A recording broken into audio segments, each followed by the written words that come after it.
YouTube, and welcome back to my Let's Play Aion.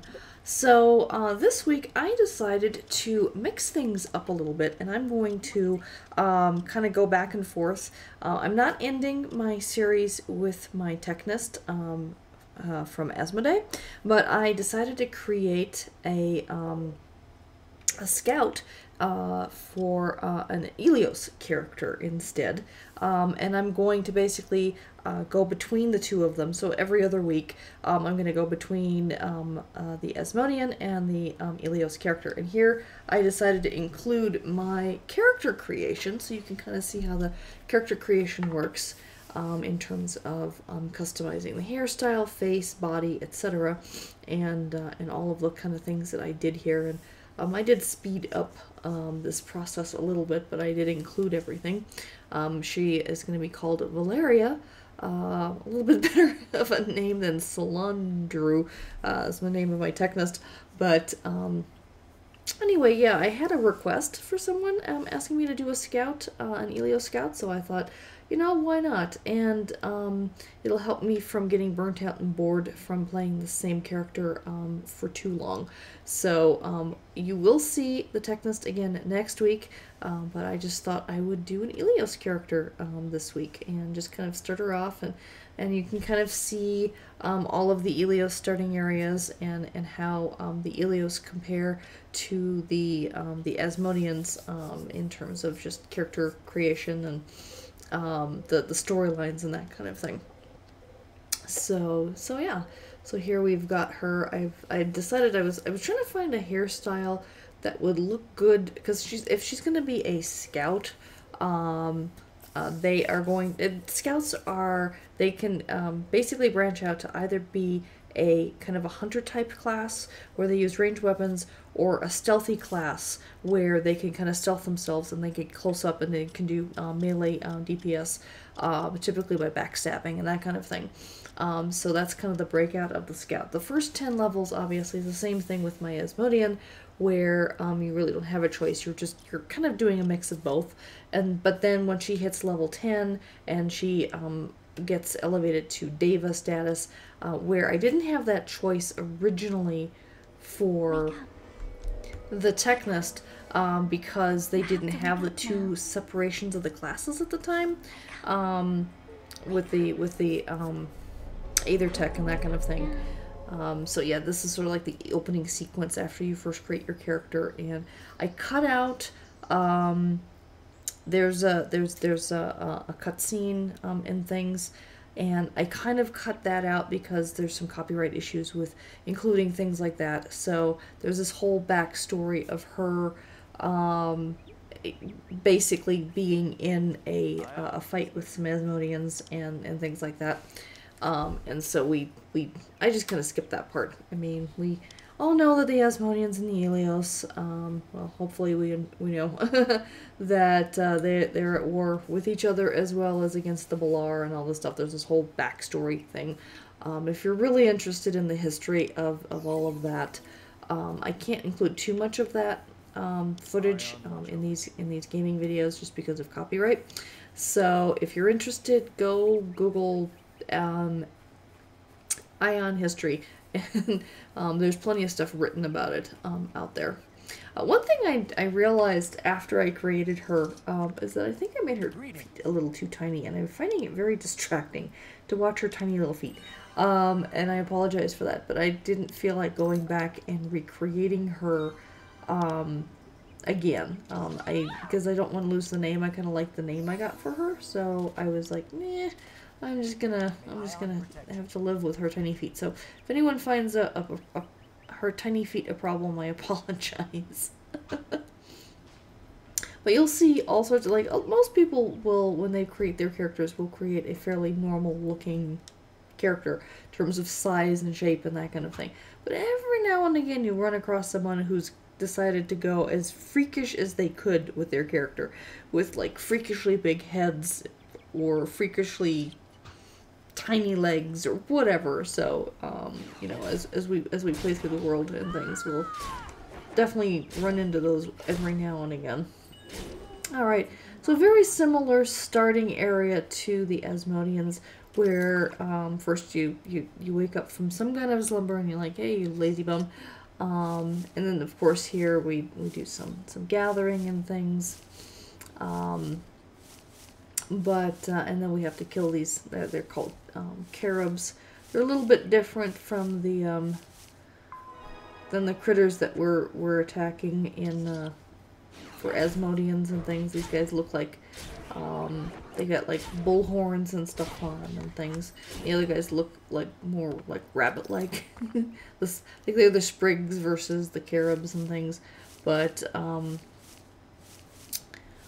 basically, you gotta, you know, we've got a problem with the caribs, so we need to take care of the caribs. So that's the storyline here. The geography here is going to be a little bit different.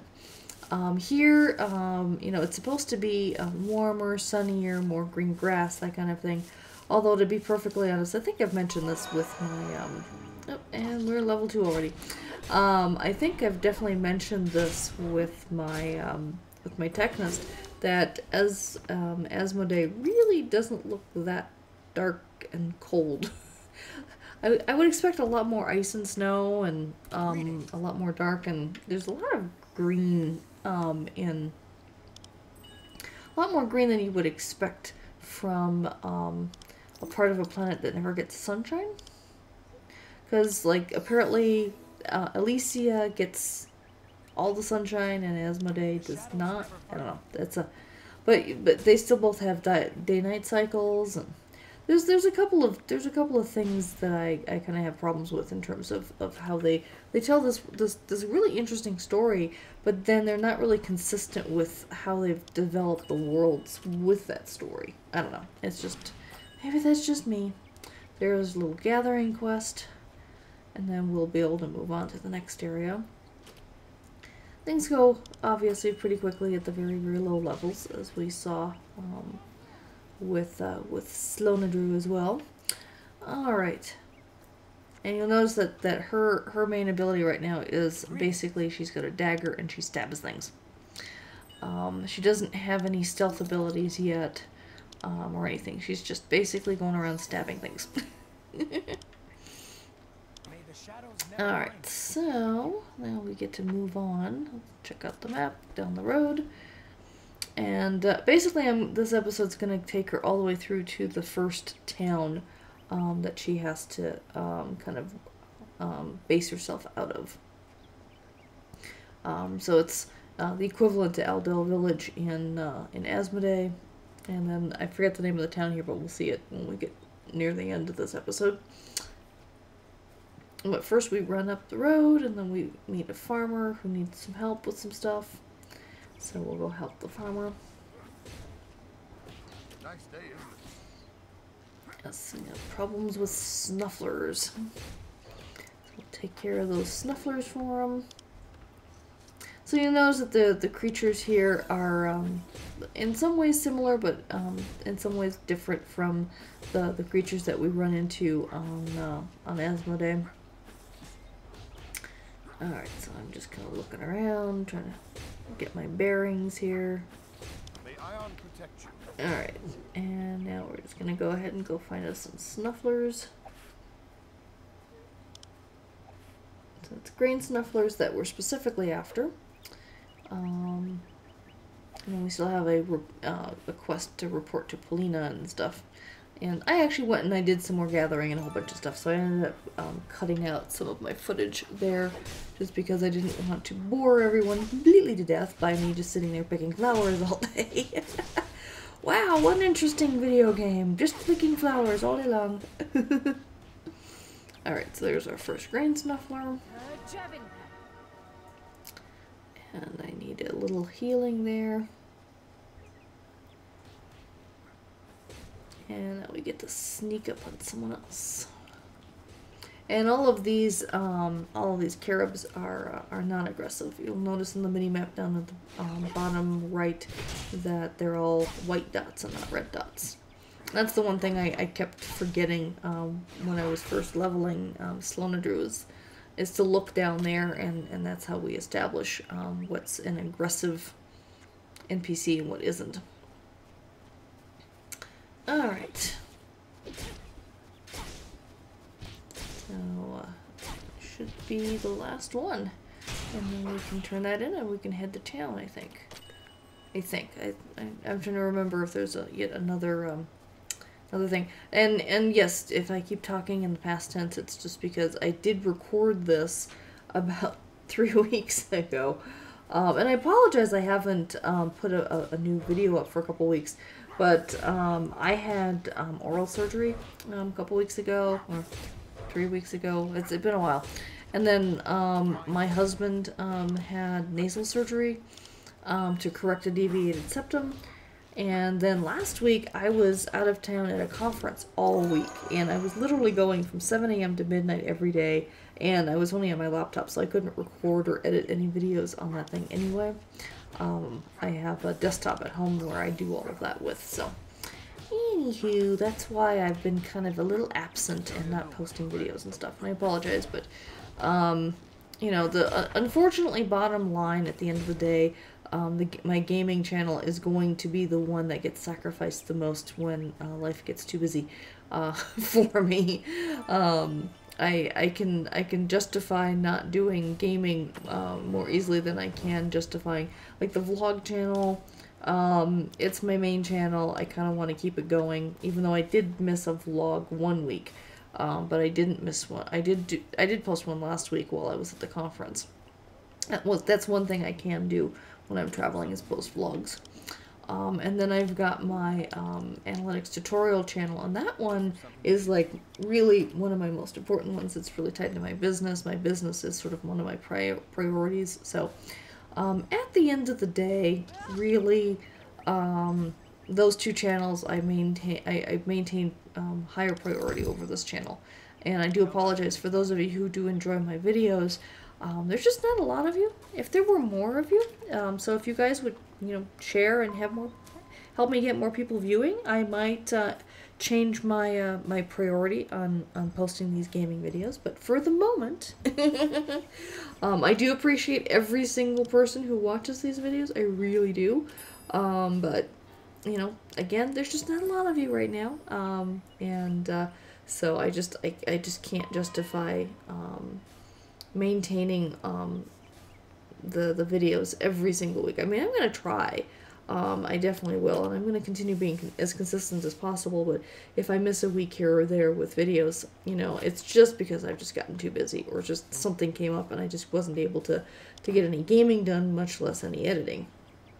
Alright, be that as it may, so here we are in the main town, which, again, I don't know the name of at the moment, but we'll we'll figure that out. It really doesn't matter that much what the name of the town is anyway, I don't think. But here we're just kind of running around. We got our training in. Now we're kind of turning in our various quests and picking up new ones. And then week after next, we'll get into all the main, you know, actually completing a lot of the quests for this particular area. And as I said, next week I'll go back to Asmodee, and we'll follow Sloan and Drew again.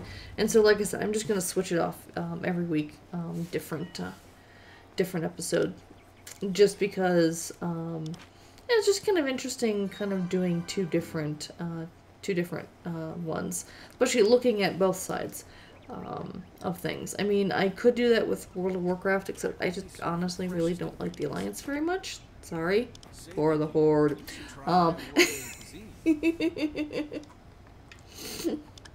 I've tried a few things on the Alliance side of stuff, but I don't have a guild over there, and the couple of guilds I have tried were filled with so much immaturity. I just couldn't stand it, and I've just kind of given up playing Alliance.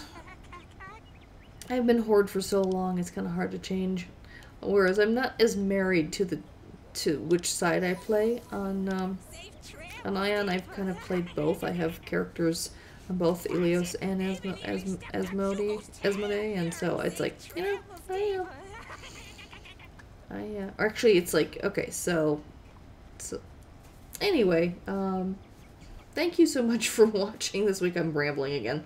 Until next week, take care, and bye-bye.